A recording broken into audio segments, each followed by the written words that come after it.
공중에 나타나신 관세음보살님을 보고 발심한 우용택 씨. 우용택이라는 불자거사님은 경상북도 선산군, 지금은 구미시, 해평면에 사시던 분인데 해평면장으로 여러 해를 근무하셨던 분으로 호가 육봉이시다. 그분은 불교학자이시고 당대 대강백이신 고 권상로 선생과는 내외종간이라고 한다. 이분은 유학자로서 권상로 선생과 자주 만나서 대화도 하였기 때문에 권상로 선생이 불교를 믿고 신앙생활을 하여 보라는 권고를 여러 번 받았다고 한다.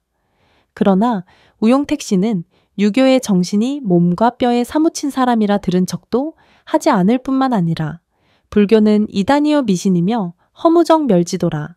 불교를 믿으면 불살이 내려서 온 가족이 스님이 되며 자손이 번창하지 못한다 하여 반대하였다. 승려나 불교 신자들은 죽으면 시체를 화장하여 시신도 남기지 아니하니 그것이 허무정멸을 보이는 본보기가 아니야 하며 스님과 불교 신자를 비방하고 미친 사람들이라 하였기 때문에 불교 신자로서 그를 대하는 이는 공맹지도는 말할지언정 불교 이야기는 금하여 왔다. 그런데 그는 기해년 2019년으로부터 만 100년 전 1919년 김인현 전국 방방곡곡에서 독립운동이 한창인 그해 가을에 선산군 강면면장들이 함께 같이 경기도에 있는 강화도 보문사에 단체 여행을 갔었다. 지금은 김포에서 강화도로 가는 연육교 다리가 놓아져 육지와 연결이 되었지만 그래도 보문사까지는 다시 배를 타야 한다. 그런데 그 당시에는 배를 타지 않고는 강화도에 갈 수가 없었다. 그때는 증기발동선 소위 똑딱선이라는 것도 없고 오직 목선으로만 왕래하던 때였다. 우용택 씨 일행도 목선을 타고 강화대 가서 먼저 만이산을 구경하고 다시 배를 타고 들어가 보문사를 참배하고 다시 목선을 타고 인천으로 돌아오는 중인데 갑자기 바다의 풍랑이 일어 배가 전복될 위험지경에 이르렀다. 우용택 씨 일행은 물론이요. 배 안에 있는 모든 사람들의 안색은 흑빛이 되었다. 뱃사공도 어찌할 도리가 없는 듯 낭망의 빛을 보이자 우용택 씨도 가족도 보지 못하고 죽는구나 하여 공포에 떨고 있을 때 승객 중에 한 사람이 일어서서 나무관 세음보살 하면서 좌중을 돌아보면서 여러분 죽지 않고 살려거든 나를 따라 관세음보살을 부르시오. 하니 누가 먼저 할 것 없이 다 같이 큰 소리로 관세음보살을 합송하였다. 그때 유생인 우용택 씨도 정신미신 가릴 생각도 없고 영험이 있고 없고 간에 무의식 중에 살고 싶다는 일념에서 낮은 소리로 자기도 모르게 관세음보살을 생각하고 부를 뿐이었다. 그러나 풍랑은 더욱 거센 파도를 몰고 와 죽을 고비에 이르렀을 때 관세음보살을 부르라던 그 사람이 갑자기 공중을 향하여 여러분 저것을 좀 보시오 한다. 우시와 배 안에 있던 모든 사람들이 무의식적으로 공중을 바라다 보니 오색 찬란한 광명이 휘황한 가운데 귀부인의 얼굴을 한 관세음보살님의 얼굴이 나타나 보였다. 그것을 보는 찰레의 병력 같은 소리와 함께 큰 파도에 배의 돛대가 부러졌기 때문에 정신이 아득하였으나 바다의 그 극심한 풍랑은 일시에 잠잠하여졌으며 관세음보살님의 상도 함께 사라졌다. 그러나 돛대에 없는 배는 운행을 잘하여 무사히 인천항에 도착하였다. 이런 일을 당하고 난 뒤부터는 우용택 씨는 관세음보살님의 영험을 깊이 느끼고 관음신자가 되는 동시에 불교를 깊이 믿는 불자가 되어서 불교를 더욱 찬양하였다. 그리고 그가 하는 말이 유교를 믿는 사람은 어려운 고난과 공포를 당하여도 공자님, 맹자님을 찾지 아니하는데 불교를 믿는 신자는 어려운 고난과 힘든 일을 당하면 나무아미탑을 관세음보살님을 부르면서 마음속에서 공포를 몰아내고 심신의 안정을 꾀하며 그리고 또 죽으면 극락왕생을 한다는 말을 확신하고 믿어서 마음에 동요가 없으니 종교로서는 불교 외에는 없다고 할 정도로 불교의 광신자가 되었을 뿐 아니라 자기의 가족까지도 불교에 귀회시켜 온 가족이 불교 신도가 되었다 한다. 이것은 돌아가신 퇴경권상로 선생께서 직접 말씀하신 것이다. 관세음보살님 가피로 병은 완쾌되고 목숨을 잃은 김순득 씨. 서울시 종로구사 간동 117번지 이진영 씨의 여동생 원각화는 1908년 무신년의 23세의 청춘으로 남편 김씨를 사별하고 2달 만에 아버지를 잃은 딸 김순득을 데리고 사간동 친정오빠 집에 의탁하여 쓸쓸한 세월을 보내고 있었다. 그래도 딸 김순득이가 영특하여 보통학교를 수석으로 졸업하고 세월이 흘러 순득이 나이 17세가 되었다. 그때가 제동공립보통학교 3학년 때인데 그 어머니가 홀로 되어 하염없는 세월을 보내고 있을 무렵 서울문안 봉입동에 백용성 큰스님께서 포교당을 설립하여 매주 일요일마다 설법을 하신다는 말을 듣고 불교에 대한 신앙심이 생기는 터이라 이웃 노인의 권유로 백용성 큰스님의 설법을 듣는 것으로 낙을 삼고 순득이를 업고 다니면서 법문을 듣고 관세음 보살님을 불러왔으니 어머니 원각화나 그 딸 순득이나 참으로 독실한 제가 불제자가 되었다. 비가 오나 눈보라가 치나 일요일이면 순득이와 같이 서울 봉입동 포교당에 가서 예불도 드리고 법문도 듣고 관세음 보살님께 연불도 드리는 것이 일요일마다 행사이었고 젖먹이 때부터 17세 고보 3학년 때까지 불교 신앙으로 생활 신조를 삼고 살아온 두모녀는 참으로 진실한 불교 신자였는데 숙세의 어변이었던지 17세 때인 고보 3학년 되던 해에 감기처럼 우연히 생긴 병이 폐렴으로 진전되어 남대문 밖에 있는 재중원부터 시작하여 사방으로 다니며 진찰과 치료를 하였지만 백약이 무효였다. 그리하여 최후의 수술을 해야 된다고 하나 몸이 너무 쇠약하여 잘못하면 수술 도중에 목숨을 잃기가 쉽다고 하므로 그냥 죽을 때까지 관세음 보살님이나 생각하며 죽기로 작정하고 병원을 나와 인력거를 타고 태평동 대한문 근처에 오다가 순득이가 봉입동 포교당으로 가자고 졸라서 포교당에 눕혀놓고 불공을 올리고 왔는데 그날 밤 잠을 자다가 순득이가 손짓을 하면서 무엇을 찾고 있기에 무엇을 찾느냐고 물었더니 지금 막 관세음 보살님이 오셔서 환약 3개를 주시기에 받다가 머리맡에 떨어뜨려서 그걸 찾는다고 하면서 슬며시 잠이 들고 말았다. 그 다음 날은 병세가 약간 가벼운 듯하였다. 그럭저럭 그 전에 12월에 시작한 병이 이듬해 3월까지 누웠으니 엉덩이에 욕창이 나서 눕지도 못하고 극도로 쇠약해졌는데 어느 날은 자다가 가고 싶어도 안 갈래요. 어머님은 어찌하고 하면서 발악하는 것을 보고 순득이를 깨워 왜 그러냐고 물었더니 찬란한 가마를 타고 관세음 보살님이 오셔서 나를 보고 하얀 빈감에 타라고 하시기에 안 가겠다고 발악하였더니 참 딱하구나. 너의 정명이 17세인데 네가 마음이 착하고 부처님을 믿는 마음이 간절하여 너를 극락으로 데려가려고 가마를 가지고 왔는데 어머니를 생각하는 효성이 지극하고 신심이 돈독하니 너의 나이를 50살을 더 늘리고 너의 어머님이 돌아가시고 3년이 지난 뒤에 너를 극락으로 데려가겠다 하시면서 공중으로 사라지셨다고 하며 다음에는 비몽사몽간에 하얀 옷을 입은 선녀 같은 처녀가 친구라고 찾아와서는 얘 순드가 너 몹시 아팠구나. 머리도 아프고 눈도 아프지 하면서 몸을 만져주고 하면서 이제는 괜찮아. 4월 8일에는 걸어서 다닐 터이니 너무 애쓰지 말아라 하고 가버린 일이 있었다. 또 한 번은 순득이 어머니 원각화에게 현몽하여 말하기를 삼청동 성제 우물 뒤에 절이 있으며 그 절 뒤로 올라가면 석벽 사이에 물이 있으니 그것이 감로수다. 그 물을 가져다가 먹이면 병이 낫는다 하기에 그 다음날 그곳에 가서 사방으로 찾아도 발견하지 못하였다. 그러다 그 근처에 물이 째각째각한 곳이 있어 그것인가 하여 가져다가 2주일이나 먹이고 씻기고 하여도 효과가 없었다. 하루는 순득이 외조부와 함께 올라가서 하루 종일 찾아보아도 허사라. 외조부도 얘야 아마 꿈이 허사이지 무슨 약수가 있겠느냐 하시며 그만 내려가자고 하신다. 그래서 그럼 아버님은 먼저 내려가시지요. 저는 더 찾아보고 가겠습니다. 하고 속으로 관세음보 살님을 간절하게 부르면서 혼자 더 찾아보고 가겠습니다.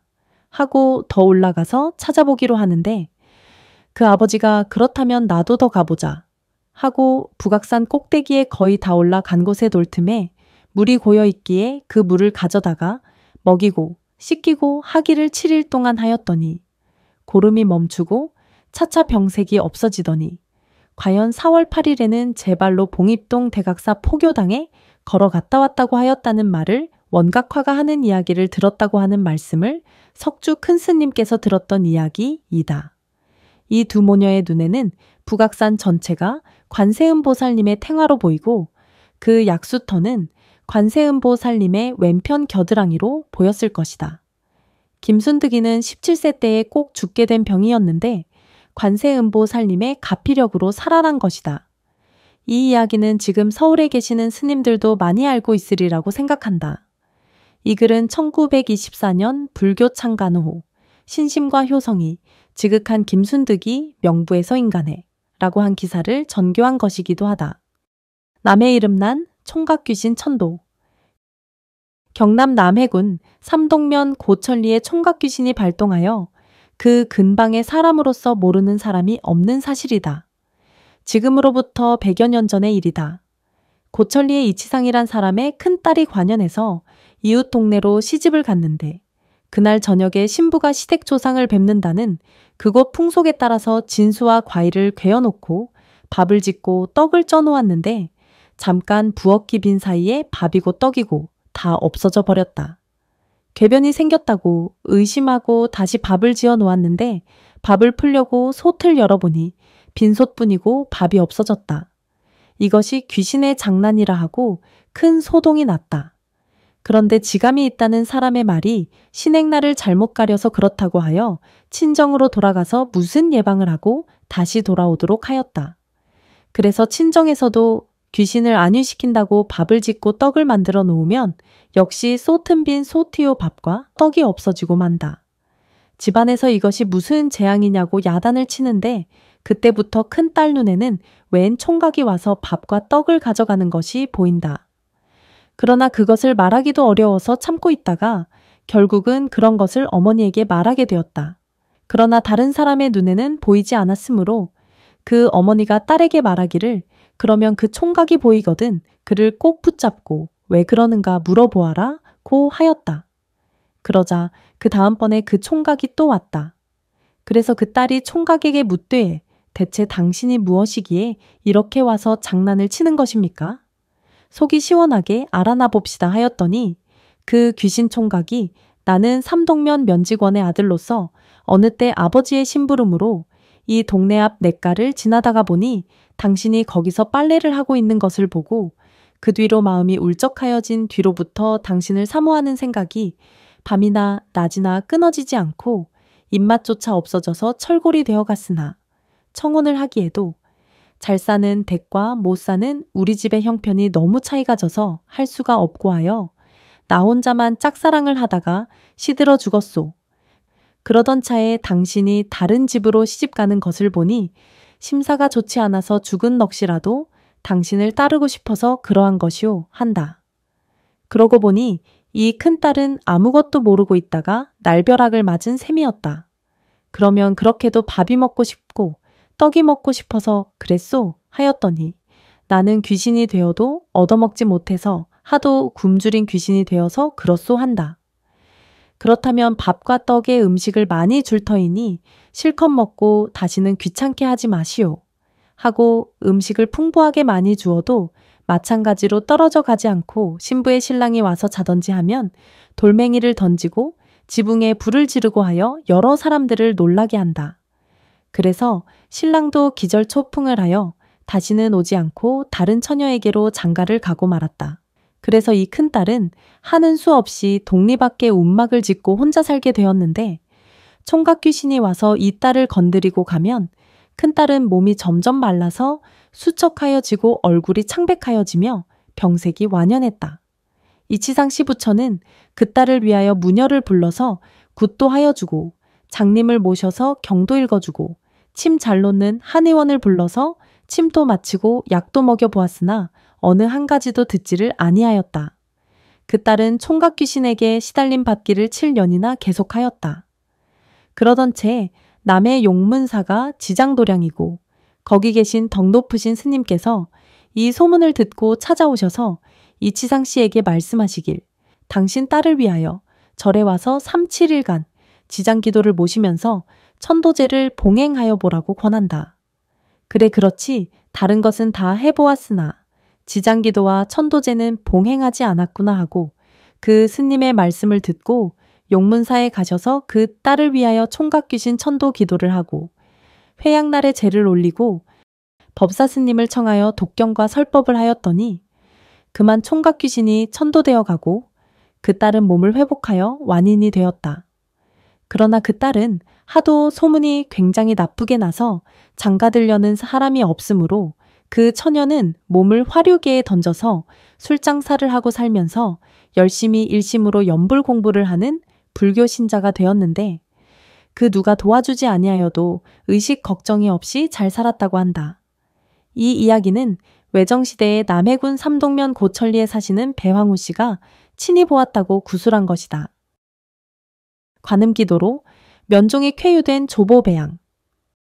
전북 진안군 정천면 갈룡리에 사는 조도원 씨의 셋째 딸 조보배양은 온 집안이 고향을 떠나 충남 공주군 외면 금성리로 이사와서 살고 있었다. 그런데 당년 18세되는 보배양은 1953년에 정월부터 눈알에 코 옆에 이름 모를 종기가 생겼는데 별별 약을 다 써보아도 낫지 않고 국내 여러 병원과 외국 사람이 운영하는 병원에 가서 치료를 받아보아도 효과가 전혀 없었다. 그래서 보배양은 몸이 쇠약해질 대로 쇠약해져서 몸과 수족도 자유롭게 쓰지 못하게 되었다. 그래서 부모님 앞에서 말하기를 저는 아무 때라도 이 병으로 죽을 것이니까 부모님께 걱정시키고 돈만 없애고 할 것 없이 자살이라도 해서 모든 것을 잊어버리려고 합니다. 하였다. 이 말을 들은 그녀의 아버지는 깜짝 놀라서 말하기를 옛날 어른들 말씀에 병이 능히 사람을 죽이지 못하고 약이 능히 사람을 살리지 못한다고 했다. 병이 든다고 다 죽는 것이 아니다. 네가 병으로 죽을 것 같으면 벌써 죽었지. 이렇게 1년씩이나 살아있겠느냐. 그리고 너의 나이가 아깝지 아니하냐. 그러니 그런 말은 아예 입 밖에도 내지 말고 더 견디어 보아라. 그런데 우리가 약은 쓸 대로 써보았으나 한 가지 해보지 못한 것이 있으니 그것이나 해보자. 하였더니 보배양이 다시 묻는다. 그게 무엇입니까? 해보지 못한 것이 무엇입니까? 하니 그 아버지께서 미련은 먼저 나고 소견은 나중에 난다고 하더니 우리가 불교 신자 집안으로 가족 사이에 무슨 병이 나면 먼저 절에 가서 부처님께 기도부터 하고 약을 쓰는 것인데 우리는 기도하는 것을 깜빡 잊어버리고 병원만 다니고 약만 쓰느라고 분주를 떨었구나. 그러니까 이제라도 기도를 한번 해보자. 그러나 절에 가지고 갈 돈도 없으니까 집에서 할 수밖에 없다. 땀방을 하나 너에게 치워줄 터이니 깨끗하게 청소나 하고 나무관 세음보살에 7자만 종이에 써서 벽에 붙이고 깨끗한 소반의 향이나 피우고 정화수나 바치고 먹는 밥을 지을 때마다 먼저 한 그릇 떠서 올리고 네가 기운이 없으니 앉아서 예배하고 관세음보살님만 생각하고 불러라. 나도 같이 앉아서 할 터이니 꼭 그렇게만 하면 너의 병이 나을 것만 같다. 아버지가 이렇게 말을 하고 그날부터 관음 기도를 시작하였다. 이렇게 21일을 하였더니 기도 회향날 밤에 보배양이 꿈을 꾸었는데 어떤 흰색 옷을 입은 할머니가 나타나서 손으로 종기를 만지고 문지르고 하시면서 네가 오랫동안 고생을 하였구나. 이제부터는 씻은 듯이 나을 터이니 안심하여라. 하시고는 사라지셨다. 깨고 보니 꿈이었다. 그래서 마음이 상쾌했다. 그런데 그 뒤부터 고름과 농이 걷어지기 시작하고 통증이 없어지더니 7일 만에 깨끗이 종기가 나아버리고 말았다고 한다. 관음 기도로 어머니 천도한 박용구 씨.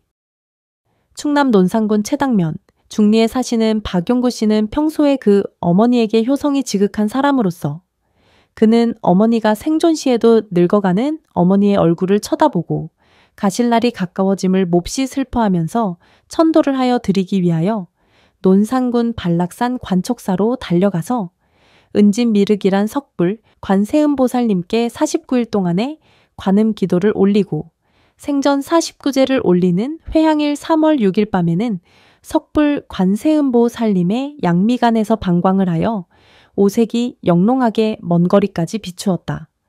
그래서 박용구 씨는 더욱 환희한 마음을 일으켜서 신앙심이 더욱더 굳어졌다. 그리고 어머니가 돌아가신 후에도 관촉사에서 49제를 모셨는데 49일째 때는 서울에 계신 이지 광스님을 법사로 청하여 법화경 설법을 하였더니 그날 밤에 박용구 씨의 꿈에 그의 어머니가 비몽사몽간에 나타나서 말씀하기를 용구야, 기특하다. 너는 내가 살아있을 때에도 효심이 지극하여 단독으로 예수제를 봉행하고 죽은 뒤에도 관세음보살님께 기도를 올리고 49제를 모시는 등 거룩하신 법사스님을 청하여 법화경을 설법한 공덕으로 아미타불 부처님과 관음세지양대 보살님이 계신 극락세계로 가게 되었다. 부디 안심하고 다시는 내 걱정은 하지 말아라 하였다.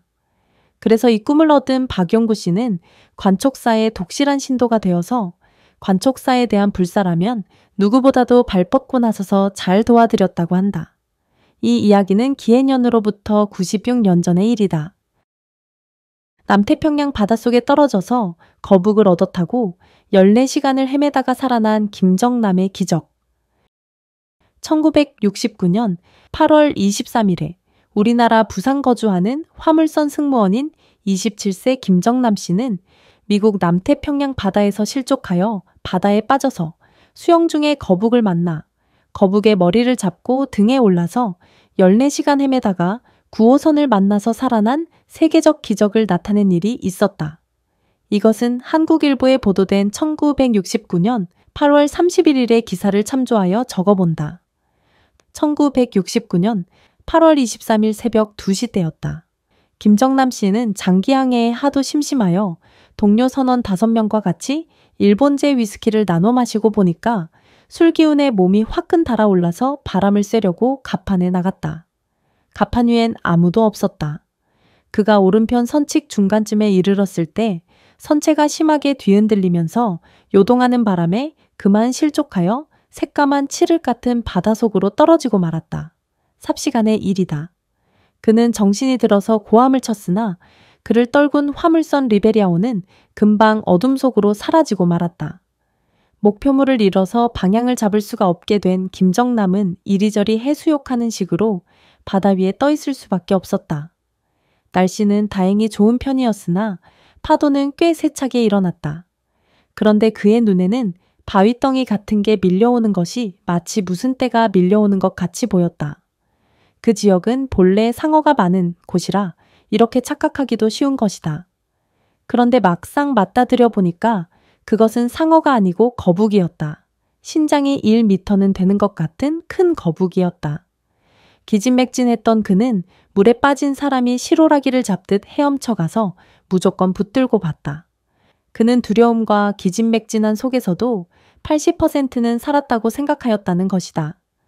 그래서 그는 거북의 어깨 쪽지를 두 팔로 감싸듯 잡았다. 거북은 머리를 바닷속에 넣고 헤엄치다가 이따금 숨을 쉬려는 듯 머리를 치켜 올리곤 했다. 그러므로 김정남은 하반신만으로 헤엄치는 꼴이었다. 그런데 거북은 뜻밖에도 어진 천사와 같이 천천히 헤엄쳐 갔다는 것이다. 이따금은 죽은 듯이 가만히 있기도 해서 등을 쳐서 움직이게도 했다는 것이다. 거북은 몸이 불편하거나 죽은 놈이면 물 위에 떠 있는 법이라는데 이놈은 병이 들었거나 상처를 입은 것 같지는 않았다는 것이다. 그런데 이 거북은 김정남을 떼어놓거나 빠져나가려고도 아니하였다는 것이다. 그러나 김정남 씨는 거북에게 몸무게를 실지 아니하려고 애를 썼다는 것이다. 그런데 거북의 몸길이는 1m 남짓했고 목덜미는 직경이 15cm쯤 되어 보이고 딱딱한 등껍질의 무늬는 한 조각이 5cm쯤 되어 보이더라는 것이다. 그리고 바다에 떠서 표류한 시간은 23일 새벽 2시에 바다에 빠졌는데 구조되기는 23일 오후 4시에 구조되었으니까 14시간을 바다에서 헤맨 셈이 되는데 2시간은 몸을 바다에 맡겨서 표류하였고 거북을 타고 바다에서 헤매기는 12시간인 것 같은데 김정남 씨가 회중시계를 물에 빠뜨려서 잃어버리고 찾지 못했기 때문에 선실에서 나와 바다에 빠질 때 시간과 구조된 시간만 정확한 시간으로 생각날 뿐이고 그 중간의 시간은 분명하지 못하다는 것이다. 그러니까 반씩만 치더라도 혼자 표류한 것이 이제 7시간이 되고 거북을 타고 헤맨 것이 7시간이 되는지도 모르는 것이다. 그는 육지 방향을 눈대중하여 거북을 타고 가보려고 하였으나 육지가 어느 쪽인지 가름할 수도 없었다. 그래서 다만 살고 죽음을 거북에만 맡겼을 뿐인데 이 거북이 신령스러운 거북이었던지 다른 코스로 가지 않고 항로 코스로 이끌어준 까닭으로 살아났다는 것이다. 거북이 그를 항로 코스로 이끌자 마침 시터드로 화물선이 다가오므로 그가 손을 흔들어 보였더니 시터드로 선원들이 손을 마주 흔들어 줄 만큼 거북은 시터드로 배 쪽으로 바싹 다가가 준 것이라 생각한다. 김정남 씨는 구조선이 내려준 구명보트에서 내미는 손에 매달려 올라타면서 거북을 그대로 놔두라고 소리쳤으니 그것은 김정남을 구해준 생명의 은인 같아서 거북을 사로잡지 못하게 하였다는 것이다. 김정남 씨는 구조되면서부터 너무 지쳐서 실신 상태에 이르렀으나 여러 선원들이 잘 만져주고 약을 먹이고 하여 정신을 회복하게 되었다는 것이다. 배가 파손되어 깨진 배 쪽을 잡고 바다에서 표류하였다는 사실을 고금에 흔히 있는 일이지만 거북을 타고 몇 시간씩 헤맸다는 말은 고금에 처음 있는 일이라 이 기사가 동서 각국에 알려짐으로써 세계적 기적이라는 평판이 높았다. 그러면 김정남 씨가 어찌하여 그렇게 초인적 기적을 나타낸 것이 문제의 초점이라 하겠는데 그 이유는 그의 어머니가 불교 신자로서 항상 부처님께 기도를 올리고 아들이 외양 화물선 선원이라 매월 초하루에 절에 갔다 와서 아들 김정남을 위하여 거북을 사서 바다에 방생하기를 아들이 선원 생활을 시작할 때부터 거북 방생을 하였다고 한다. 그리하여 그러한 기적이 나타났다는 것이다. 김정남 씨의 어머니는 부산에 거주하고 있는 강현화라는 분인데 그는 아들이 선원이 되어서 바다 위에서 사는 것이 항상 불안하여서 돈만 생기면 그 아들을 위하여 초하루가 아니어도 바다에 가서 거북을 사서 방생을 하였다고 한다. 다른 사람들은 이 김정남 어머니를 미신에 빠져서 그렇게 한다고 비방도 하였으나 이번에 이 일을 보고 나서는 용왕도 방생도 무시할 수 없는 일이라고 감탄하고 용왕님이 거북을 보내어서 김정남을 구조하여 살려준 것이라고 여러 사람들이 이 구동성 그 어머니는 아들을 위하여서 거북을 방생하고 거북은 그의 아들을 살렸다고들 말한다. 시외버스 타고 용궁에 들어갔다가 구사일생으로 살아나온 전일성 비구니 스님의 기적. 1971년 신해년 5월 9일 아침 8시경의 일이다. 이날은 경기도 가평군 설악면 희곡리에서 춘천서 서울로 올라오던 3일 회사 시외버스가 청평내 발전소 저수지 청평호 가장 깊은 곳에 물속으로 곤두박질쳐 떨어져서 일대 참변을 일으켰다. 버스가 90여 명이나 되는 승객을 콩나물 시루같이 포개 싣고 가다가 물속으로 다이빙하여 들어갔다. 때문에 81명의 목숨을 앗아갔다. 당시엔 버스 사고가 많아서 경양간에 참사를 낸 일이 빈번하였으나 이렇게도 무참하게 운전사와 차장 그리고 승객이 몰살하다시피 된 것은 그때까지 보지 못했던 큰 참변이었다. 그런데 이 무서운 참변 속에서 남녀 간에 겨우 10여 명이 구출되었으나 모두 중경상을 입었는데 몸에는 아무 상처 하나 없이 살아난 사람이 4명 있었으니 한 사람은 39세 되는 비구니 전일성 스님이요. 또 한 사람은 서울 거주하는 남자 24세 유도사단의 안기현 씨요. 또 한 사람은 출생 후 70여일 남짓한 아기였다. 아기는 포대기에 쌓여서 엄마 품에 안겨 있는 것을 일성 비구니 스님이 안고 나왔는데 나오다가 놓쳤는데 포대기에 쌓여 있어서 물 위에 둥실둥실 떠다니는 것을 구조원이 구출하였다. 또 한 사람은 물속에서 허우적거리며 헤엄쳐 나오는 것을 구출한 것이다. 과연 천우신조인 구사일생이라고 하겠다. 이 이야기는 우연히 대전시에 있는 도안사에서 전일성 스님을 직접 만나서 그 조난의 참상을 듣고 대강 추려서 이제 이야기하는 것이다. 그 이후에는 대전에서 여러 번 만났고 지금도 대전에 살고 계신다. 전일성 비구니 스님은 전라북도 함열 출생으로 전라남도 광주시에 있는 신광사로 출가하여 스님이 되었는데 그의 노스님과 은사스님이 다 참선하시는 선객스님이었기 때문에 일성스님도 겨우 기본적인 의식연불만 마치고 곧 선방으로 다니면서 10여 년간을 참선 공부만 하였다고 한다. 그런데 그 스님이 가평군 설악면에 있는 향원사의 초청을 받아서 부처님이 오신 4월 8일에 봉축 기념법회를 치르고 그 달이 부처님 오신 달이니 기념방생을 하기로 하고 준비차 주지스님 대신으로 설악면에 나가서 그 살인버스를 타게 되었는데 바로 운전기사가 앉은 뒷칸의 자리를 잡고 앉아 있었다는 것이다. 버스를 탈 때부터 초만원이 되어서 불쾌하였으나 그렇다고 비좁은 데서 다시 해치고 내릴 수도 없고 하여 그대로 타고 가게 되었다는 것이다. 다른 스님들이 말하기를 배를 타고 차를 타면 관세음 보살님을 부르고 천수주문인 대비주나 반야심경을 외운다고 하는데 전일성 스님은 어려서부터 참선만 하여 왔기 때문에 보행으로 갈 때나 차를 타고 갈 때나 배를 타고 갈 때나 행주자와에 언제든지 화두를 들고 정진하는 것이 습관이 되어서 그때에도 버스를 타고 앉아서 참선 정진만 하였다고 한다. 그러므로 옆에서 떠들거나 차가 동요를 하거나 아무 관심이 없이 선정산매에 들어있자니까 벼락치는 소리가 나면서 물속으로 풍덩 들어갔는데 얼떨떨하기만 하였지 공포심도 없었다는 것이다. 일기가 음력 4월 절기라 아침 나절에는 추웠기 때문에 버스의 유리창문이 닫혀 있어.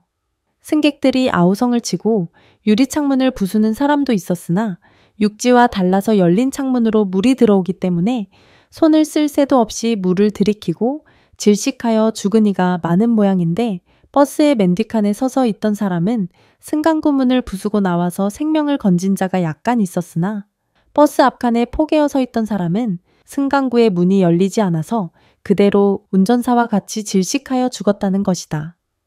그런데 전일성 스님은 유리창을 부수고 나온 일도 없이 자신도 모르는 사이에 옆자리 어머니가 안고 있는 아기를 안고 나와서 10길이나 되는 물속에서 솟아올랐는데 물속이 환하게 보여서 용궁과 같았으며 입을 다물고 있었기 때문에 귀와 코 속으로 물이 좀 들어갔으나 큰 고통을 모르고 물 위로 불끈 솟아올랐다. 수면 위에 올라와서 아기를 놓치고 부터는 다시 들어가서는 아니 되겠다는 생각이 나서 화두를 다시 챙겨 들고 허우적거리면서 헤엄을 칠 줄 몰라서 두 팔을 벌리고 물결을 잡아당기는 신용으로 움직였더니 마치 누가 손목을 끌어 당기다시피 활 한바탕이나 되는 거리로 휘어나오다가 구조선 배를 만나서 구출되었다는 것이다. 육지에 나와서 다친 곳이나 없나 하고 몸을 살펴보니 털끝 하나 다친 데가 없었다. 다만 기운만 차릴 수가 없었다. 이것은 마치 불보살님이나 금강신장이 신통으로 추락버스의 유리창을 열지 않고도 그대로 신비하게 집어내서 살려준 것만 같았다. 한편 일성스님은 구조원들이 병원으로 가자고 하였으나 일성스님은 아무데도 다친 곳이 없는데 무엇 때문에 병원으로 가겠습니까? 하고 향원사 절에 통지나 하여 다른 승복이나 갖다 달라고 일러서 법복을 갈아입고 구조작업을 보고 있었다.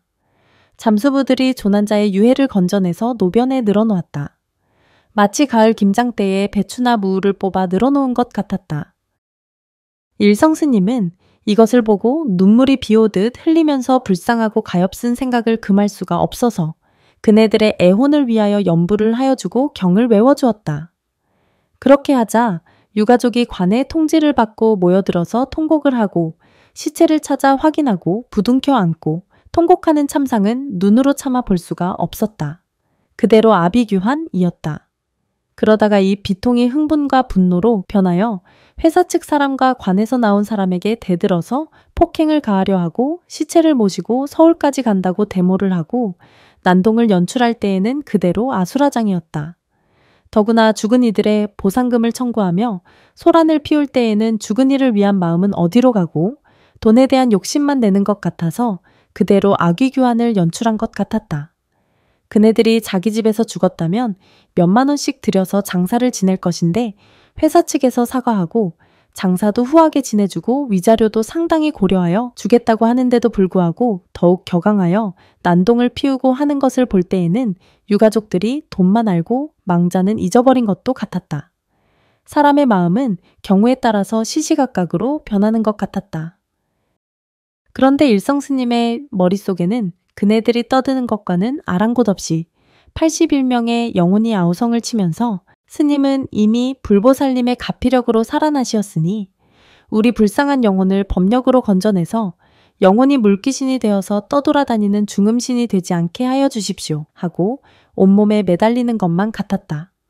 그래서 스님은 책임이 크고 몸이 무거워지는 것 같아서 내가 여러분의 49제를 바로 이곳에 와서 잘 지내서 천도하여 드릴 터이니 그리하시오 하고 다짐하고 일구월심으로 그들 망령의 49제를 지내주기로 결심하였다. 그래서 그때부터 탁발을 하고 자기가 그 전에 조금 저축한 것과 합하여 그때 돈 5만 원을 들여서 바로 버스가 물속으로 들어간 그 장소에 단을 차리고 괴불과 81명의 명단을 면사무소에 들어가 조사하여 81명의 위패를 모시고 고승 대덕 스님들도 청하여 모시고 수백 명의 유가족과 같이 위령제겸 49제를 지냈다고 한다. 과연 장하신 스님이라고 하겠다.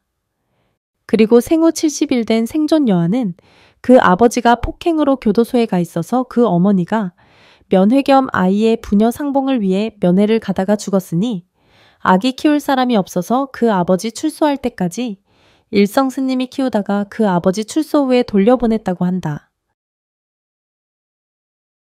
관세음 보살님, 연불로 소가리가 쾌유.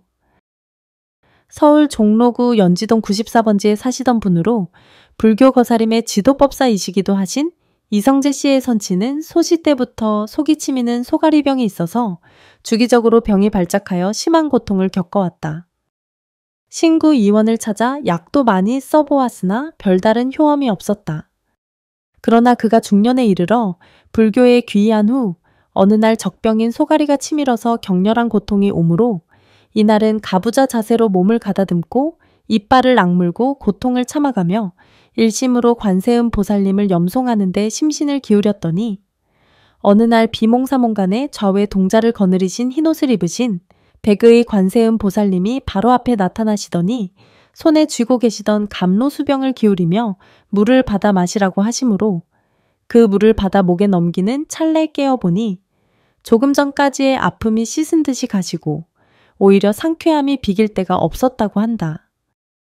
그 뒤 이성재 씨는 선친을 모시는 동안에 다시는 한 번도 적병이 발작하여 가슴앓이인 소가리로 고생하는 것을 보지 못하였다고 한다. 이 이성재 씨는 경서원에서 발행한 불교법문이라는 육바라밀 법문집의 발행자이시다. 이 이야기는 이성재 씨에게 직접 들은 것이다.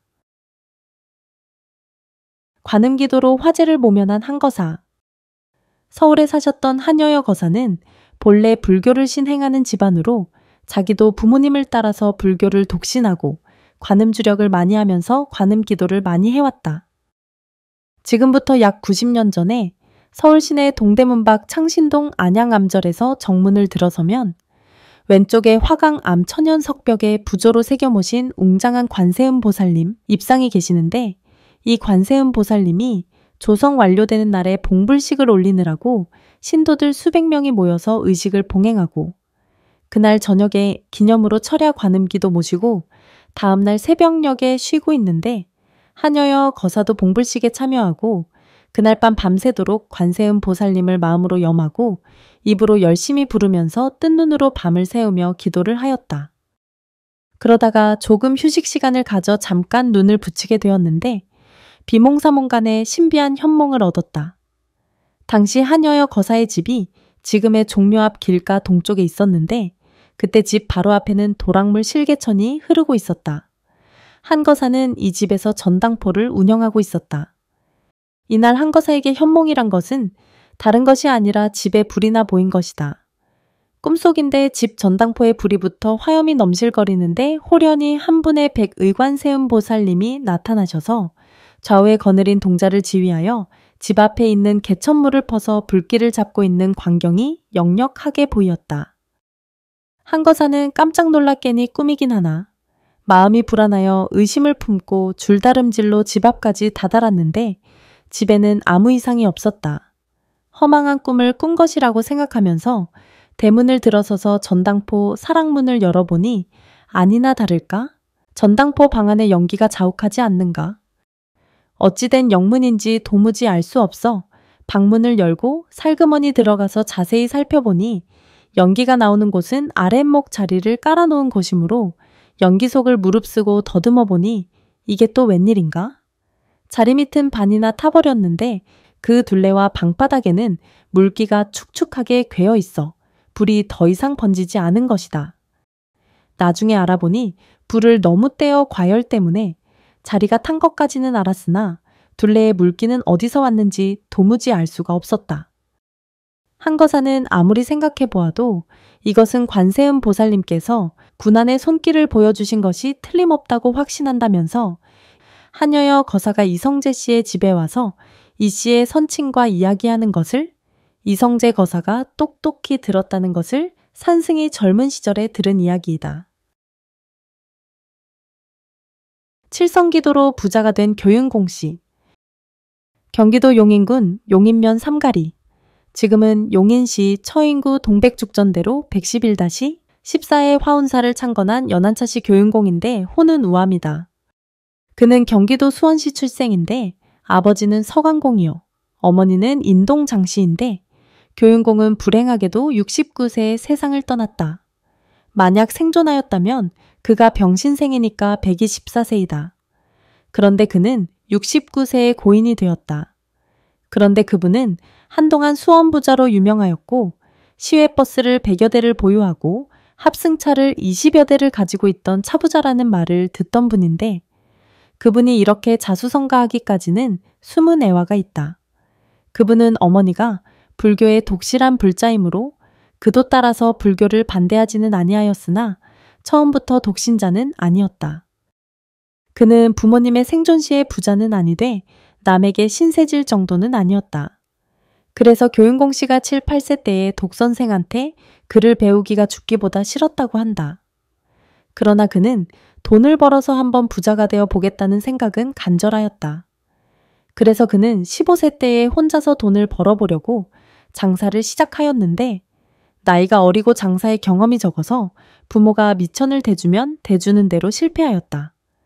그래서 성패가 단안하여 벌기도 잘하였으나 실패가 더 많아서 필경에는 부모의 논맞이기까지 팔아 없애고 남의 집 셋집에 들어가게 되었다. 그래도 그의 어머니는 아들이 잘 되라고 허구한 날 명산승지에 기도를 끊임없이 하였건만 운이 돌아오지 않아서 그런지 성공이 더디었다. 이렇게 하기를 28세까지 고생을 하게 되었다. 그런데 누가 말하기를 사람이 부자가 되기 위해서는 성현의 도움을 입어야 되는 것이지 인력만으론 안 된다고 한다. 그래서 그는 그 말에 귀가 번쩍 뛰어서 겨우 몇십 원을 누구에게 빌려가지고 아무에게도 알리지 아니하고 관악산 연불암을 찾아가서 칠성각에서 칠성기도를 올리고 100일간을 정진하였다. 돈이 넉넉지 못하므로 기도법사도 없이 자수로 맞이를 짓고 공양을 올리고 7원 성군만 불렀다. 각 법당에도 공양을 올렸지만 주로 칠성기도를 하였다. 그리고 절이 퇴락한 것을 자수로 기와도 만지고 벽도 바르고 담도 쌓고 제단도 손질하여 절도량의 미화 작업에도 힘썼다. 이렇게 100일을 계속하고 마치는 날 밤에 꿈을 꾸었는데 점자는 태상노군이라고 하면서 나타나 큰 함지에 쌀이 넘치게 붓고 실한 타래를 걸쳐서 주면서 교윤아, 이것을 받아라. 네가 이것만 가지면 모든 것이 네 원대로 될 것이다. 한다. 그는 매우 기뻐서 고맙습니다. 잘 받아쓰겠습니다 하고 받았는데 깨고 나니 꿈이었다. 그러나 기분은 상쾌하였다. 그런데 하루가 지나서 우연히 친구 한 사람이 찾아왔다. 이 사람아 근간에 도무지 보이지 않더니만 이 상구석에 틀어 박혔었구나. 이제 장사는 포기하고 스님이 될 작정인가? 이 사람 별소리를 다 하네. 내가 장사하던 사람인데 왜 스님이 된단 말인가? 하도 답답해서 수양차 기도도 좀 하느라고 여기 와서 있는 것일세. 그런데 말이야, 다시 장사를 시작해야겠는데 미천이 없어서 앞이 캄캄하네. 자네가 주선하여 장사 미천을 좀 돌려줄 수 없겠는가? 장사하는 사람이 미천이 없으면 되겠는가? 내가 주선을 하여 보겠으니 어서 수원으로 내려가 보세 하고 권함으로 그와 같이 동행하여 수원으로 돌아와서 어떤 이에게 신용대부로 몇백 원 얻어서 약간의 물건을 도매 가격으로 사가지고 보따리 장사를 하며 수원을 중심으로 안중, 발안, 조암, 안성, 평택 등 각처의 장날이면 자전거에 물건을 싣고 다니며 도부를 하였는데 어디를 가든지 누구보다도 잘 팔려서 항상 물건이 모자랄 정도였다. 그러다가 각 개인의 주조업이 통제될 때에 수원시에서 제일 먼저 양조장을 엉터리로 냈더니 술이 어떻게도 잘 팔리는지 큰돈을 벌게 되고 또 어떤 사람이 미천을 대고 누룩 장사를 하자고 하여 곡자 회사를 만들고 누룩을 시골 양조장에 도매하는 장사를 하였는데 역시 장사가 잘 되어서 큰돈을 벌게 되어 벼락부자가 되었다. 어떻게 해도 돈이 잘 생기는지 꼭 귀신이나 도깨비가 막 갖다 주는 것 같았다. 또 어떤 시골에 수백 마지기 전답이 말썽이 생겨 매매가 아니 되어 헐값으로 매매된다고 누가 사라고 졸라서 마지못하여 샀더니 당년에 추수를 500석이나 받게 되어서 당년으로 논산값을 빼고도 몇십 갑절의 이익을 보게 되었다. 그 뒤에도 직조공장이니 목재상이니 여러 가지를 경영하였는데 모두 하는 대로 순조롭게 잘 되어서 불과 4년 만에 만석 추수를 하는 부자가 되었다. 그 뒤에 가온이 길창하여 제취부인 단양우 씨에게 사남일녀를 낳아서 자손도 창성하였다. 그래서 그분이 4가지의 원을 세웠는데 하나는 선산을 치장할 것이요. 하나는 집 없는 자에게 무상으로 집을 지어 줄 것이요. 또 하나는 불운을 갚기 위해 절을 지어 드릴 것이었다. 그런데 그는 이것을 다 실천하였으니 괴산 땅에 양로원을 설치하여 80명의 노인을 수용하되 대지와 토지를 기부하여 영원히 경영케 하고 선산의 산소를 용인으로 이장하여 치산을 잘하였고 불운을 갚기 위해 당시 용인군 용인면 삼가리산에 화운사를 창건하였고 8.15 해방 후에 각처에서 밀려드는 영세민에게 무상으로 천호를 지어주고 하여 4가지 소원을 다 이루었다. 그리고 농지개혁 때에도 다른 지주는 망한 사람이 많았지만은 이분은 개혁혁명이 나기 전에 관세음 보살님께서 현몽하시어 예감을 얻어서 전부 팔아서 시골에는 수백 정보의 산을 사고 서울 시내와 수원 시내의 고급 주택을 여러 백호를 샀기 때문에 토지개혁에도 손해가 없었고 6.25 사변 때에 서울에서 괴뢰군에게 붙들려서 4번이나 정치보위부에 연행되어 신문을 받았으나 그때마다 귀인이 나타나서 북한으로 붙들려 가거나 총살당할 것을 면하였고 1.4후 퇴 때에 부산으로 가서 무사히 피난하고 수복되어 상경으로는 운수사업이 좋은 것 같아서 신형버스 회사를 조직하여 100여 대의 버스와 20여 대의 합승차를 사서 운영하되 10년간에 한 번도 큰 교통사고를 내지 아니하여 운영이 잘 되어서 당시에 10억대라는 재산을 벌게 되었다. 그래서 그는 모든 일이 부처님의 가피라고 생각하고 불교에 대한 신심이 돈독하였다. 그분은 이미 돌아가시고 없으나 그 자제분들도 부모님의 유촉을 받아서 신심이 놀랍고 화운사에 대해서 적극적으로 보호하고 후원하여 화운사의 강당과 선원을 영원히 지속해 하여 주고 있다. 이 이야기는 입적하신 대은 대강백으로부터 직접 들은 이야기이다. 관음기도로 안수요법을 받은 김대은 스님. 6.25 사변 전에 김대은 스님께서 경기도 시흥군 수안면 조남리, 지금은 시흥시에 있는 사설 사찰인 백년사를 구하 30만 원에 사가지고 다시 중수를 하고 탁발을 하여 가면서 경영하던 차에 6.25 사변이 일어나서 남쪽으로 가는 피난민이 밀어닥치기 시작하는데 1.4후 퇴 때에는 이 조그만 남자의 100여 명씩 피난민이 들끓게 되었다. 약간의 식량을 가지고 온 이도 있었지만 없이 온 사람도 태반이었다. 이렇게 한 달이 지난 뒤에는 돈도 떨어지고 식량도 떨어져서 아무 데도 가지 못하고 초췌한 피난민이 50여 명이나 법석거리며 있게 되었으니 그 실정이 어떻게 되었겠는가. 대은 스님께서는 걸망을 걸머쥐고 날마다 탁발 동량을 하여 그 많은 사람에게 식량을 대게 되었는데 인근 동리의 사람도 피난민을 보고 피난을 가고 없어 탁발도 힘들기가 이만저만한 일이 아니었다. 그래서 대은 스님께서는 한 방편을 쓰고 일본 책에서 본 안수요법이니 정신요법이니 실력요법이니 하는 것을 한번 이용하여 보기로 하였다. 그러나 이것도 어떤 선생에게 구전심수를 얻어서 배운 바가 있어야 되는 것인데 그런 것이 없이 생제비로 책만 보고 한다는 것은 자신이 없어 못하는 일이다. 그러므로 화상은 주간을 이용하여 탁발을 나가고 야간에는 법당에서 지성으로 관음기도를 하였더니 어느 날 몽중에 어떤 부인이 나타나더니 이르시되 덮어놓고 내 손은 약손이니 무슨 병이든지 만지기만 하면 아니 나을 병이 없느니라. 자신을 가지고 해보아라 한다. 대은 스님께서는 이러한 몽중의 계시를 얻어가지고 원근동리에서 신음하는 병자에게 안수요법을 베풀었더니 무슨 병이든지 아니 낫는 병이 없었다. 그래서 한 번만 나가면 쌀과 보리쌀을 2~3알씩 사례로 얻어가지고 들어왔다. 그러므로 식량 걱정이 없어졌다. 그러나 기독교 신자는 안수요법을 쓴다고 환자를 두드려 패서 사고를 내는 예가 있었지만 스님께서는 단순히 환부를 가만히 만지기만 하고 그 밖에 서투른 짓을 아니하였기 때문에 나으면 기적이요 아니 나아도 본전이라. 말썽 없이 지나갔는데 무슨 병이든지 한두 차례를 살짝 만지기만 하면 백발백중으로 치유가 되었기 때문에 그 근처에서는 대은 스님을 신승 도승이라고 하고 심지어는 원효대사의 후신이란 사람도 있었다.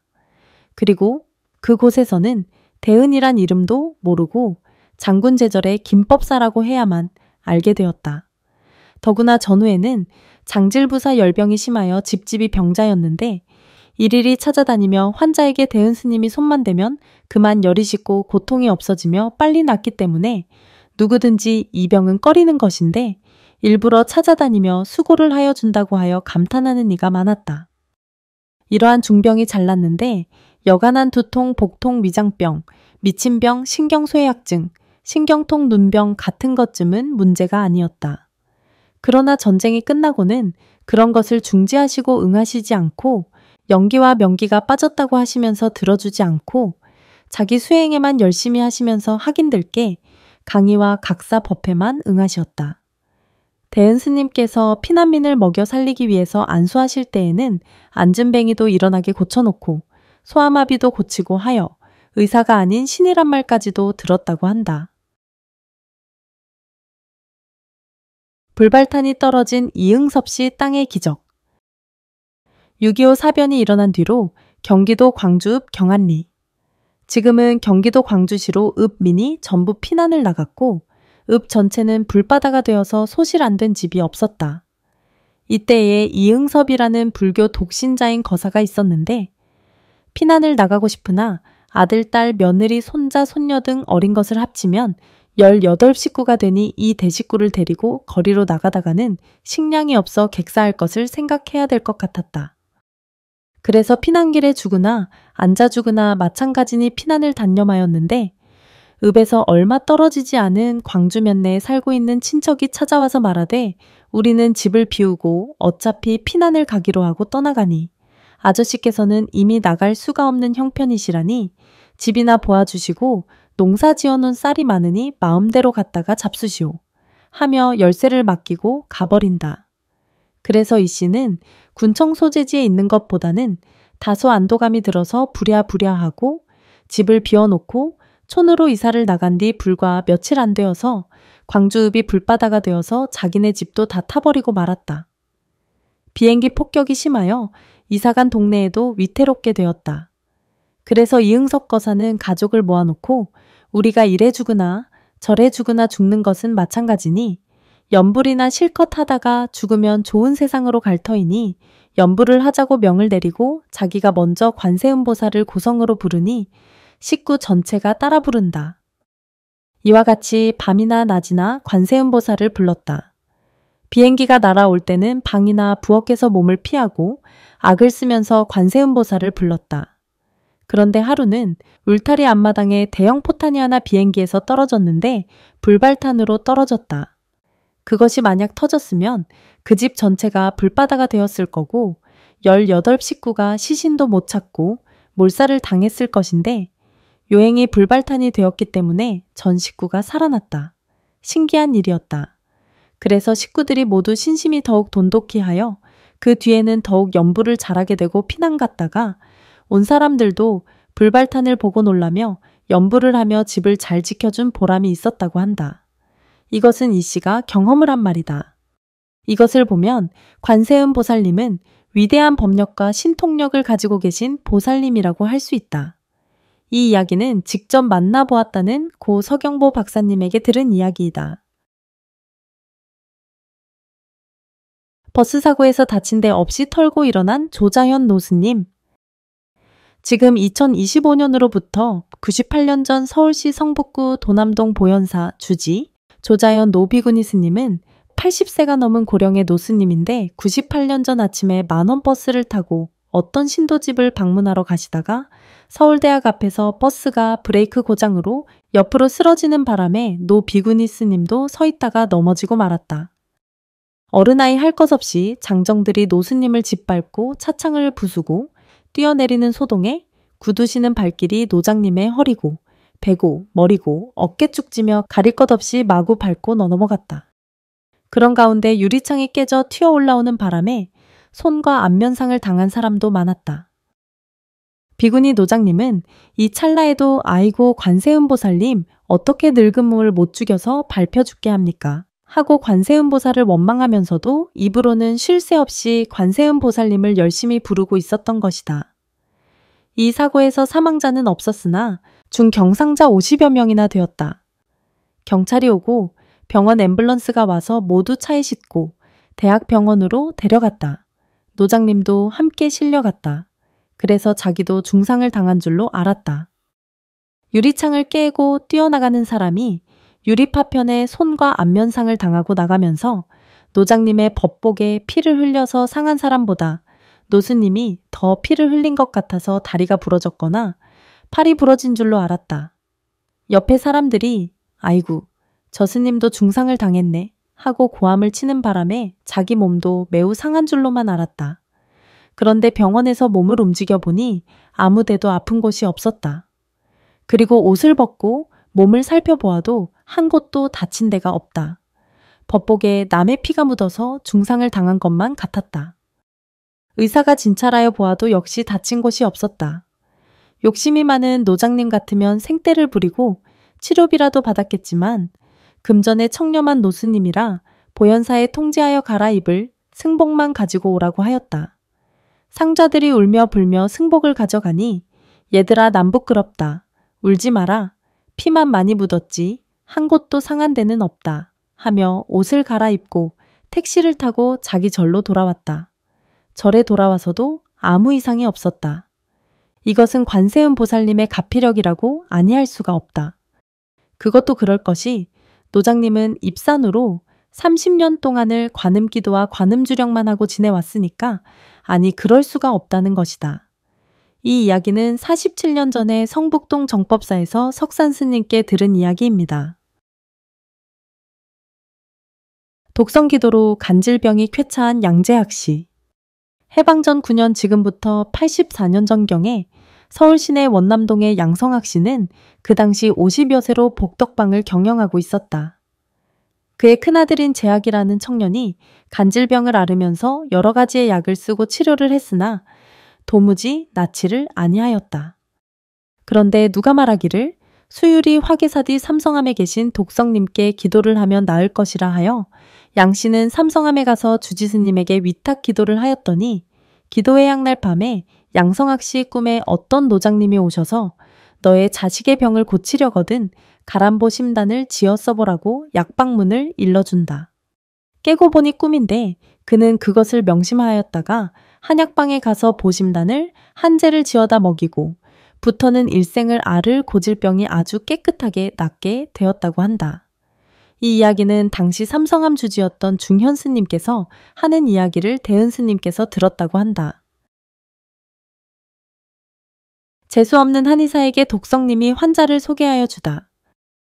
외정시대에 서울 시내 효제동에 김수익이라는 한방의생이 있었는데 약을 정밀하게 잘 지어준다는 소문이 났으나 동시에 약값이 다른 한약방보다 비싸다는 소문까지 겸하여 난 까닭인지 재수가 막혀서 시세가 없었다. 어떤 때는 3개월을 내리 손님이 없고 파리를 날리게 되니 걱정이 이만저만이 아니었다.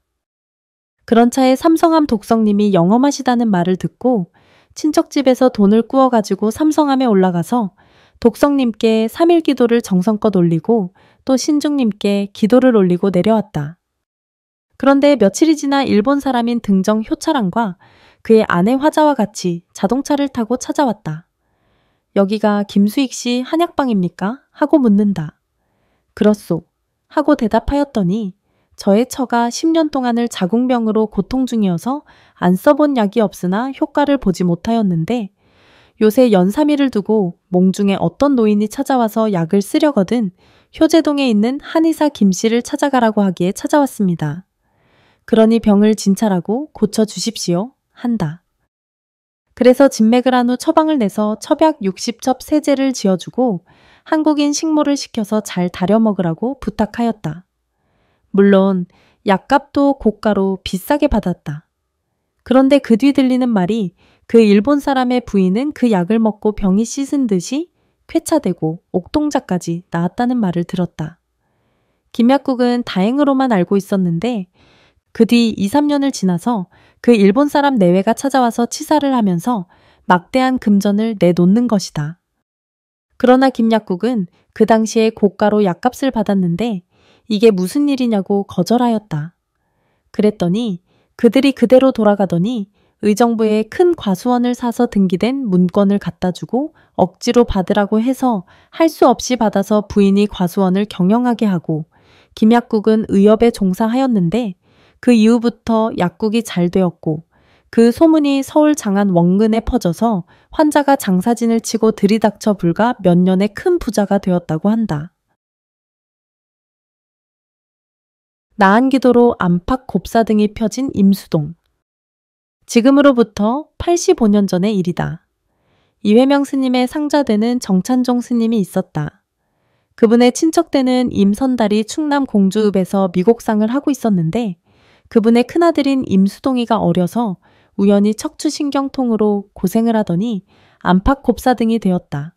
그 부모가 그것을 고쳐주려고 침도 마치고 약도 써보았으나 도리가 없었다. 어느 해 정찬종 스님을 보고 이것을 불보살 성현님에게 기도를 드려서라도 낫게 하여 줄 수가 없느냐고 애원한다. 그래서 그 스님도 딱하게 여기고 수동이를 강화 3~3년 보문사로 데리고 가서 100일간 아라한 기도를 드렸다. 그리고 그 불구자 아이에게도 제대성중을 부르라고 하여 똑같이 정진을 하게 되었다. 그때 기도를 하러 온 다른 사람들이 보고 아무리 성현이라도 이런 병이야 어찌하겠소. 이 병은 대학병원 정형외과에 가서 수술을 해주는 것이 좋을 것이요 한다. 그러나 그렇게 하자면 돈이 20만 원은 들어야 될 것이니 그 부모의 재산을 다 털어도 그것이 되지 않는다. 그러므로 들은 둥 만둥하고 어렵고 무리한 일이니까 기도를 드리지 그렇지 않다면 누가 기도를 하겠소. 하고 100일간을 줄기차게 기도를 드렸더니 어느 날 밤 수동이 꿈에 어떤 노스님이 오셔서 침을 꺼내 들고 수동이 등에 수없이 찔러주면서 네가 이제는 살았다. 이제부터 1개월만 지내면 완쾌될 것이니 집으로 돌아가거라 한다.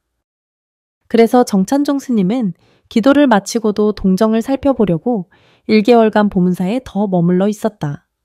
그랬더니 곱사가 눈에 보일 정도로 펴지더니 1개월 뒤에는 아주 펴져서 완인이 되었다. 기도 왔던 사람들도 모두도 놀라서 성현의 기적을 감탄하였다. 정찬종 스님이 수동이를 데리고 공주 집으로 갔더니 그 아이의 부모는 수동이를 얼싸안고 눈물을 흘리면서 울었다. 그 뒤에는 수동이가 학교도 잘 다니고 성적이 좋아서 우수한 성적으로 졸업을 하고 철저한 불자가 되었다고 한다. 이 이야기는 입적하신 안덕암 대종사님께 들은 이야기입니다.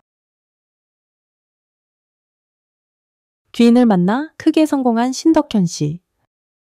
8.15 해방 전에 서울시 종로구 보신각 건너편에 덕창호란 큰 포목무역상이 있었다. 그 주인의 이름은 신덕현이다. 그가 과거에는 생활이 대단히 공공하여 고물상을 업으로 근근히 생계를 유지하였다. 그것도 잘 안 될 때는 가끔 식구들이 끼니를 굶을 때가 많았다. 배가 몹시 고플 때는 서울 주변 사찰인 경국사, 봉국사, 신흥사, 개운사로 돌아다니며 심부름을 해주고 제를 지낸 뒤 찬밥 덩어리를 얻어먹고 그것을 식구들에게 갖다 주어서 연명한 때가 많았다. 그러던 중 우연히 삼각산 승가사를 찾아가서 일을 하여 주면서 마애불에 닭이물만 떠올리고 30일간 기도를 모시고 좀 잘되게 해달라고 정성껏 축원을 하였다. 그 뒤 우연히 귀인을 만나서 장사를 하게 되더니 장사가 차차 잘되고 재산이 늘어서 나중에는 서울 시내의 재벌가라는 말을 듣게 되어 종로 일가의 큰 포목무역상을 하게 되었다. 그는 자기가 잘 살게 된 것이 모두 승가사, 마애불님의 가피라고 생각하고 한 달에 한 번씩은 꼭 참배를 하면서 감사하다는 말을 잊지 않았고 이 감사하다는 말이 곧 축원이었다고 한다. 6.25 사변 후 승가사가 폭격에 다 소실되고 마애불만 남았는데도 폐허된 빈터에 아무도 찾는 사람이 없는 곳에 무서움도 무릅쓰고 매월 찾아가서 마애불 전에 참배하는 것을 세상을 떠나실 때까지 한 번도 걸은 적이 없었다고 한다. 산삼을 사서 아버지의 불치병을 고친 김윤기 씨.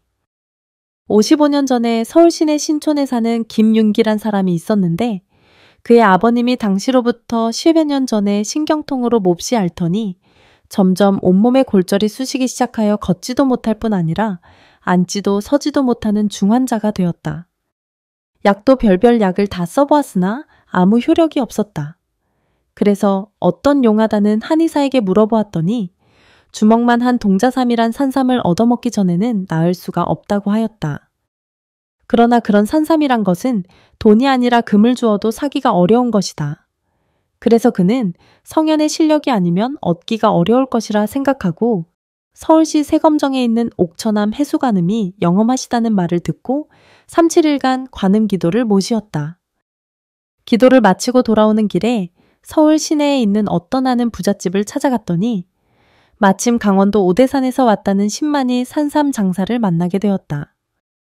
그래서 산삼 이야기를 하였더니 산삼 장사가 말하기를 가지고 온 것이 5뿌리였으나 다 팔고 하나가 남았습니다. 이것이 제일 큰 것인데 게다가 몸이 상해서 약간 썩은 듯하여 팔리지 아니한 것이 이것입니다.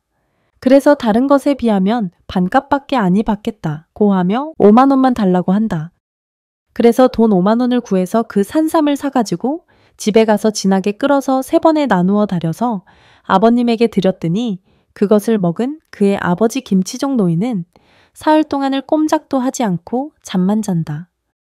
김윤기 씨는 옆에서 지키고 있었는데 사흘 만에 김 노인은 팔을 벌려 기지개를 펴고 일어나면서 내가 그동안에 잠이 들었구나 하고 팔과 다리를 움직여 본다. 그러나 아프고 쑤시는 증세와 굴신을 할 수 없던 병새가 씻은 듯이 나아버리고 말았다. 그런데 몸에는 땀이 비 맞은 듯 흘렀다. 그러나 이렇게 된 후로는 90여 세를 아무 병 없이 건강하게 살다가 돌아가셨다고 한다. 그런데 김윤기 씨도 그 뒤에는 여러 가지로 재수가 있어서 무엇이든지 잘 되어서 고생 없이 잘 살게 되었다. 그러므로 부모에게 효도하는 사람은 성현이 더욱 잘 도와주시는 것이다. 그러나 김윤기 씨는 이것이 모두 다 옥천암 관세음 보살님 덕분으로 생각하고 한 달도 거르지 않고 옥천암 관세음 보살님 참배와 기도를 하였다고 한다. 한의사 김명여 씨의 벼락 부자가 된 사연. 함경도 함흥 출신인 김명여라는 한의원은 의술로서 지방에서는 넉넉하지 못하여 서울로 가야만 돈을 벌겠다는 생각으로 빈 주먹으로 서울로 올라와서 방 한 칸을 얻어서 개업하였다. 그러나 누가 약을 지어가는 사람도 없고 누가 병을 보러 오는 사람도 없었다. 같은 한의사끼리 서로 모인 자리에서 약정가도 모르는 의원이라고 멸시를 받았다.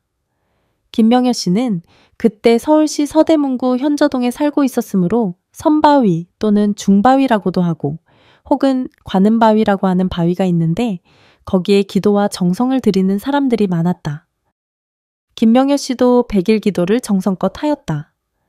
김명여 씨는 100일 기도를 마치고 나서부터 환자들이 몰려오기 시작하고 무슨 약이라도 지어주면 백발백중으로 병이 낫는다고 하여 매일같이 7, 80명의 환자들로 들끓었다. 여러 해를 그러는 동안에 벼락부자가 되어서 수십 칸의 저택을 장만하고 시골에 땅을 사서 곡식을 700여 석을 추수하는 좋은 전답도 샀다. 그래서 같은 한의사들은 말하기를 아무것도 모르는 돌팔이가 운이 열려서 부자가 되었지. 그 사람이 무슨 의술을 이용해서 병을 잘 고치는 것은 아니라고들 하면서 빈정대는 한의원들도 많았다고 한다. 그러나 김명여 씨는 면허가 없는 한의사는 아니었다. 그리고 그는 선바위 관세음 보살님의 가피력이라고 절대로 믿고 백일기도 후로는 한 달도 거르지 않고 매월 초하루, 보름날은 새벽 일찍 목욕하고 꼭 참배를 하였다고 한다. 천공화상의 사찰사수. 충청북도 보은군 속리산 법주사에 천공화상이란 스님이 계셨다. 학력과 계행은 훌륭한 것이 없으나 담이 크고 절을 위하는 마음이 갸륵하였다. 이씨 조선 말기에 일본의 강압으로 5조약 7조약이 맺어져서 우리나라 군대가 해산되고 일본과 합방이 됨으로부터 여기저기서 민간인들이 의병대를 조직하여 일본군과 싸우게 되어 국내 각처에서 전투가 심하였다.